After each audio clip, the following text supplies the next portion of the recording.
I'd like to talk about procrastinating or procrastination. But before we get into that, I would like to introduce myself. I'm Ghazala at the Heart and Soul Cafe. If you've been here before, thank you so much for coming back. I so appreciate it. And if you're here for the first time, then pull up a chair and come and sit down and let's have a chat. So procrastination, if you looked in the dictionary, you would find a definition to the effect of it is when someone intentionally delays or postpones a task that needs to be done as long as they can, actually.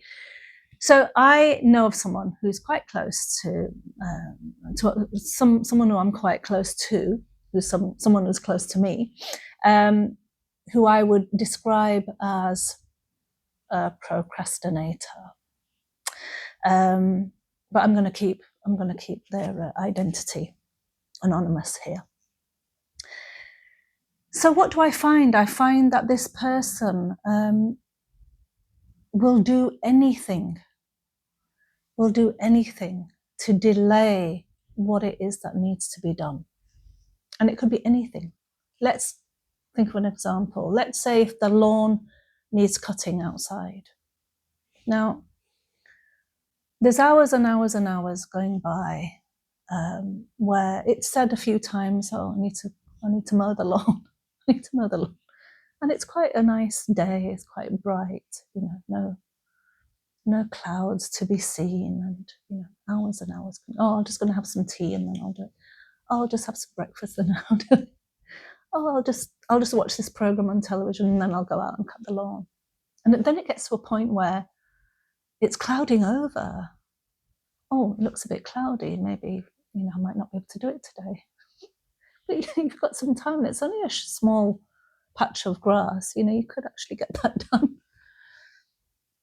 And then there's a little bit of a drizzle of rain. Oh, I can't do it now today because it started raining. Maybe I could do it tomorrow. So, and some of you might think, oh, that sounds familiar. That sounds a little bit like, someone I know. And so that was just an example, but there's all sorts of things, anything and everything. It just gets delayed and delayed and postponed and postponed and postponed. And you think, okay, is it laziness? Well, sometimes it's seen as laziness, but it's not really. It's not necessarily laziness, because if there was something that person was excited about or felt enthusiastic about, they'd probably jump to their feet and start doing it. Okay, so it's not that they have the inability to get up and do something. It could be, a lot of procrastination is related to depression, but it's not always, but it can be. So what happens is this person finds any other task that's a little bit more trivial, a little bit more easygoing, and they'll sort of do that, and they'll carry on doing all the trivial tasks that they could be doing, and but actually missing out the actual task that they needed to get done that day, until they get to a point where it's almost like life or death. It's got to that extent or that process where it's do it now or that's it. It's almost like it's at an ultimatum that if you don't do it now, you forever, miss the chance. So that's when they do it. And you think, well, if they're going to do it then, why didn't they do it, a week ago or a month ago, when they could have just sort of taken the time and got the task done? So it's quite a complex thing, isn't it? It is. Like I say, sometimes it is related to depression or anxiety. Sometimes the person can feel fearful about failing at something. And that worry about and anxiety about failing is what stops them actually starting the task in the first place. And then you can sometimes ask that person, well, have you failed at a similar task like this before, and they'll probably say, no, they haven't, And this person that I'm thinking about, hasn't ever failed at anything they've actually put their mind to. No, I haven't actually failed. So then what proof have you got, or what evidence do you have that you usually fail at things similar to this, so that you're going to fail now? No, there isn't. But it's still, they still can't motivate themselves to do it. But I do want to, one of the main reasons why I wanted to do this particular video is that it's not laziness. We need to be mindful about and be accepting of people that do procrastinate and why they're doing it. And it could be down to they're fearful about, messing things up, and that's their fear, and that stops them from actually doing it. It could be a sense of, well, it's a continuous thing. If I actually cut the lawn, if I actually cut it, well, next week it'll need doing again, or in 10 days time it'll need doing again. Maybe I can do it then, and just miss this one out. So it could be that feeling of, well, this is something that I have to just constantly be doing. It's like, if you've got a sink full of dishes that need washing, well, they're not going to wash themselves. And this person might just carry on adding to them, and you think, well, just wash the dishes. Move out the way, I'll wash them. You think, let's just get this job done. But it's almost a feeling of, well, this is just a continuous thing. I've got to keep on it continuously, because there's always going to be dishes, because we have to eat and drink. We can't go without eating and drinking. So there's always going to be dishes. But it's something that people sometimes feel difficult in actually getting that thought and being comfortable with that thought, that this is a continuous thing that I need to be doing, and they find that difficult to do or to think about. So they will try and think about any way that they keep them from doing it. And other times, it might be that they need to run an errand, okay, and then it's, I'll just make this phone call, then I'll do it, or I'll just do this, or I'll just phone so and so, I'll just watch this program, I'll just have lunch, and then I'll do it. And then someone might phone and say, I'm popping over, and they say, oh yeah, come over straight away, I'm free. And they could have said, well, come over in an hour's time, because I'll just have to pop out to do this really important errand, and then when I come back, you can sort of come over, and then that'll be fine. But they'll say, oh no, and then they'll use that as an excuse. Oh, well, I did want to actually get that errand done, but I couldn't because so-and-so came over. Yeah, but you almost instigated that, and you almost put that into place, so that then you could say, well, that's the reason why you can't get that job done, or that task done that you needed to get done. And you can then just play the blame game. You just blame it on something else, or someone else, or the weather.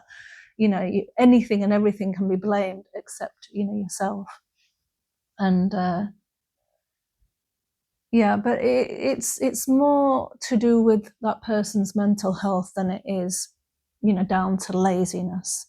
But the world can see it as laziness, and can see it as that person just isn't really motivated to do anything. But you'd find that that person is motivated to do certain things, something that they're passionate about, and it's finding that, isn't it? So this video was really about raising awareness about people that do procrastinate, and for us to be a little bit gentle with them. Take it a little bit more with a pinch of salt than sort of really seriously shouting and screaming at someone. If you have a child who procrastinates quite a lot, then shouting and screaming isn't probably the best way forward.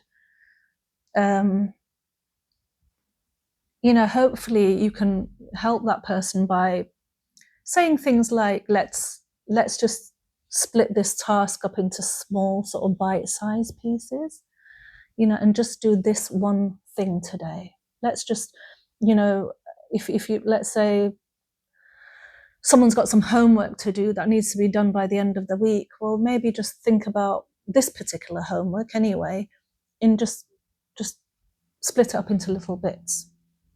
And that way it might not seem so overwhelming, Because one of the reasons why somebody might procrastinate is because they see the whole thing as a mammoth task and they find that overwhelming. But if you were to split it up into small pieces, yeah, that might be a little bit easier for that person to deal with. Yeah. And then maybe a sense of like a reward thing, because reward is quite important. To give someone a reward, it has, has that dopamine thing, dopamine hit, and that then can become almost a way of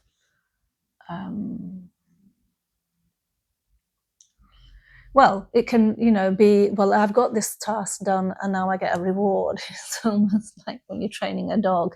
But, I didn't want to sort of refer to, human beings, because I'm not doing that. But it works on the same basis with sometimes with some people and with some children, that, they're rewarded for something that they have done, rather than being shouted and screamed at something that they haven't done. And that might be a better way forward, that you might get, something, you might get that child to sort of get them doing more by rewarding them for what they little that they do, rather than shouting and screaming at what they haven't done, is probably a better way forward. And talking and discussing things and talking about the fears and talking about what they maybe are trying to avoid, and yeah. So yes, I hope the content of this video has been helpful. If you do know someone who procrastinates, do share the video. Otherwise, do comment, like, subscribe. Thank you for those who have subscribed already. I do so appreciate it, but we need so many more in order to build this platform that I would like to do, and build this community around mental health, bereavement, loss, is really what I'd like to do. So thank you so much for watching this video, and I look forward to seeing you in the next video. Until then, look after your hearts and souls.